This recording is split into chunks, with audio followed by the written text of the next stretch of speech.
Kippour. C'est qu'un des avodas, un des travaux les plus importants que le grand prêtre fait le jour de Kippour, c'est d'apporter ce qu'on appelle les ktoret, ça veut dire les encens.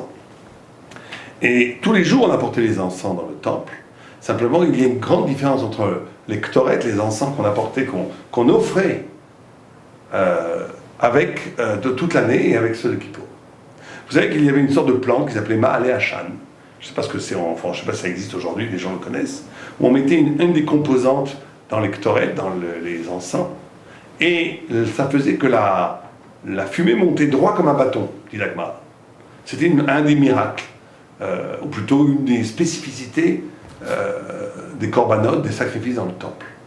Et c'était gardé secret par une famille qui connaissait le secret de la fabrication de cet ingrédient qui permettait à la fumée de monter de façon droite. C'était une sorte de hidour, mitzvah, ça donnait de la gloire à l'Éternel. Et on ne voulait pas le divulguer à droite ou à gauche pour que ceux qui faisaient de l'idolâtrie ne l'utilisent pas aussi. Or, il y a une discussion, vous savez que s'il manque un ingrédient dans les ktoret, ça rend les ktoret impropres au point où on est même chayav karet, on est même passible du retranchement du monde futur. Si Dieu préserve quelqu'un, offre des ktoret où il manque un élément, est-ce que s'il manque cet élément qui fait que la fumée monte droite, est-ce que ça rend impropre les ktoret et est-ce que ça rend coupable, passible celui qui le fait de retranchement? Alors, en vérité, c'est pas très clair, mais si on étudie, on n'a pas le temps ici de développer en profondeur la shon, la parole du Rambam de Maïmonide, on voit que dans toute l'année, ça n'empêcherait pas les encens d'être des encens, alors que à Yom Kippour, oui, c'est essentiel au ktoret de Yom Kippour.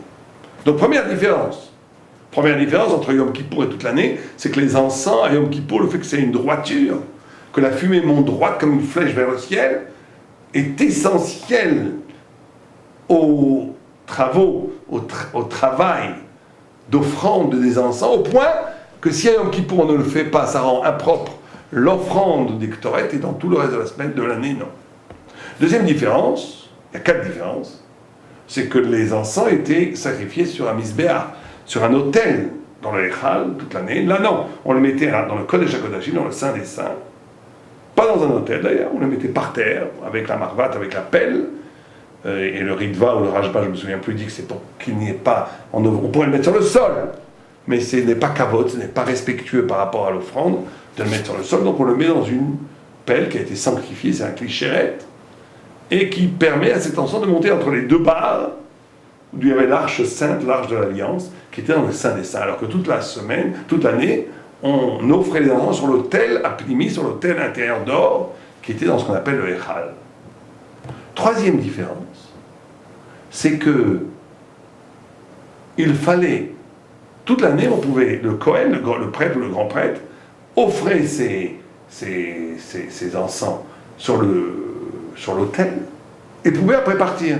Il n'était pas obligé d'assister à la combustion de l'encens et à l'élévation de la fumée. Alors qu'à Yom Kippour, il est obligé de rester jusqu'à l'évaporation totale de la fumée. C'est une halakha. On l'apprend d'un pasouk. Quatrième et dernière différence, c'est qu'au moment où on offre les ktoret dans le Echal toute l'année, il faut que personne soit là. Personne soit là. Même quand il rentre et même quand il sort.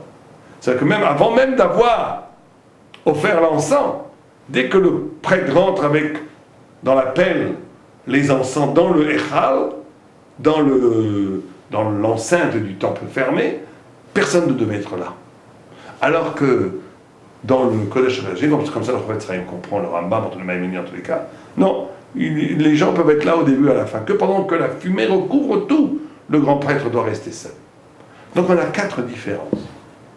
Ces 4 différences nous montrent qu'il y a une différence fondamentale entre le ktoret, les encens de toute l'année, et l'encens de Kippour, et on va essayer de comprendre comment l'encens de Kippour représente peut-être le caractère le plus profond du Yom Kippour.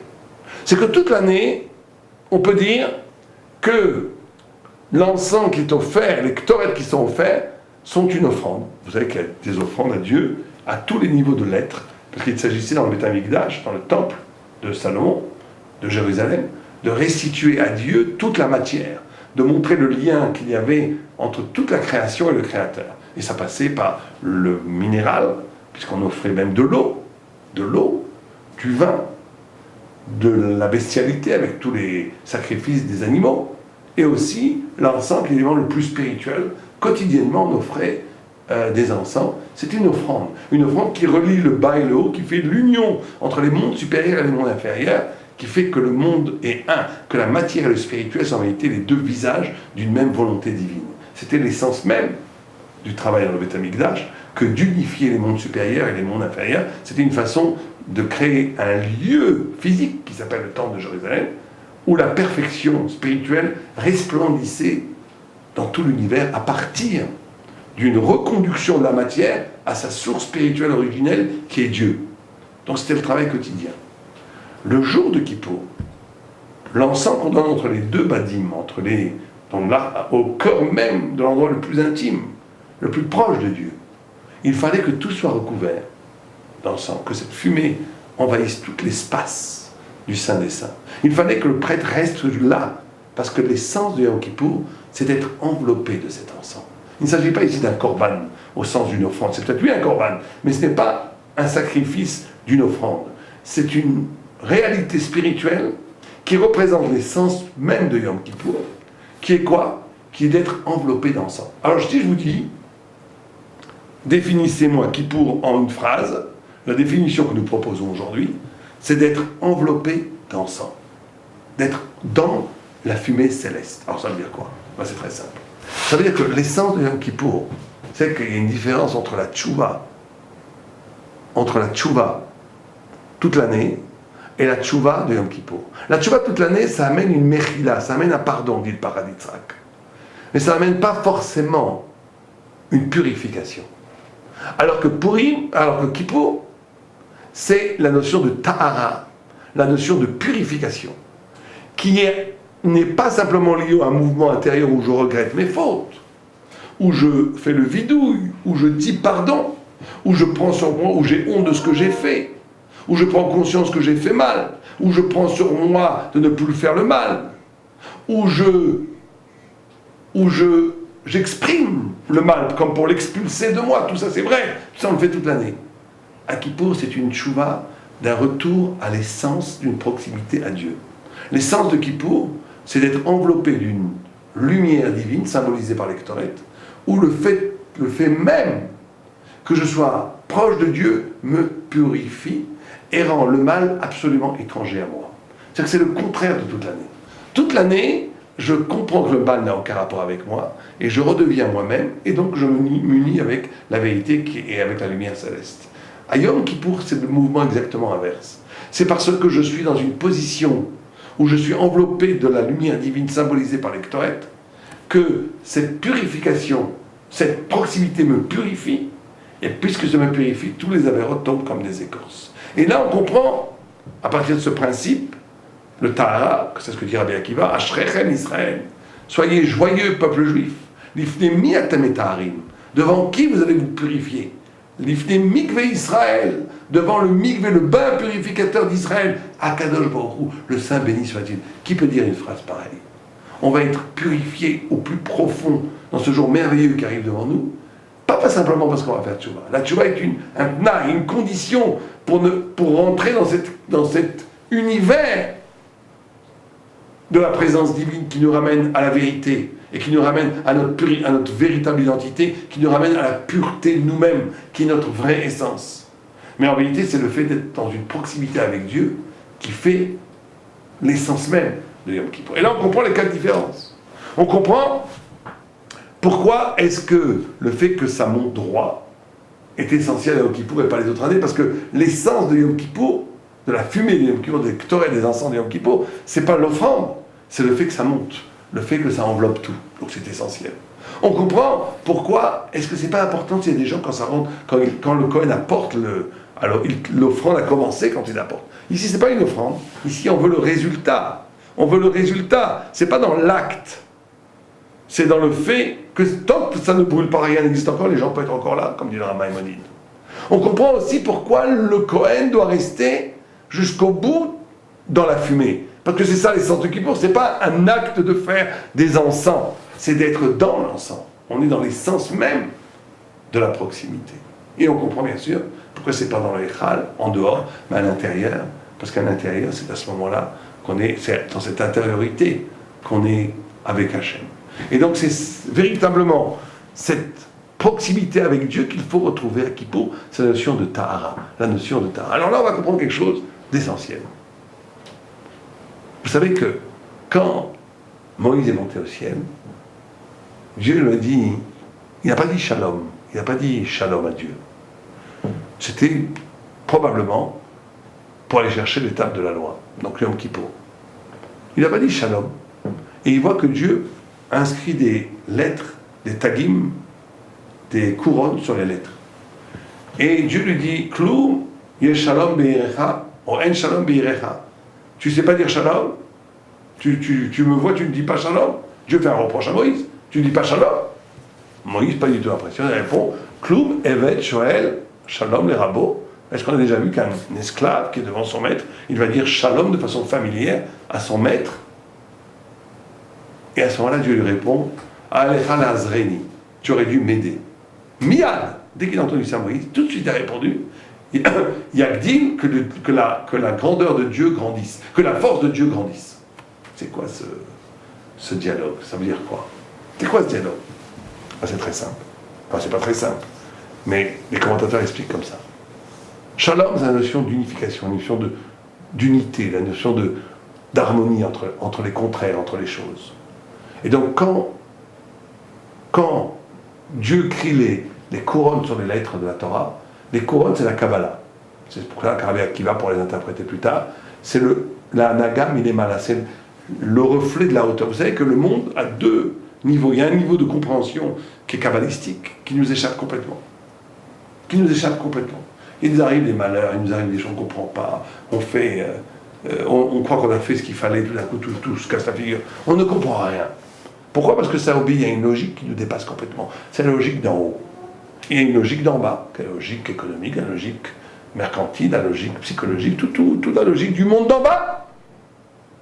Moïse, quand il arrive voir Dieu là-haut, il dit, ces deux logiques n'ont aucun rapport l'une avec l'autre. Il y a la logique de la vérité qu'on comprendra après la mort, ou peut-être les grands prophètes le comprennent dans leur vivant. Et il y a une logique en bas qui obéit à la matière.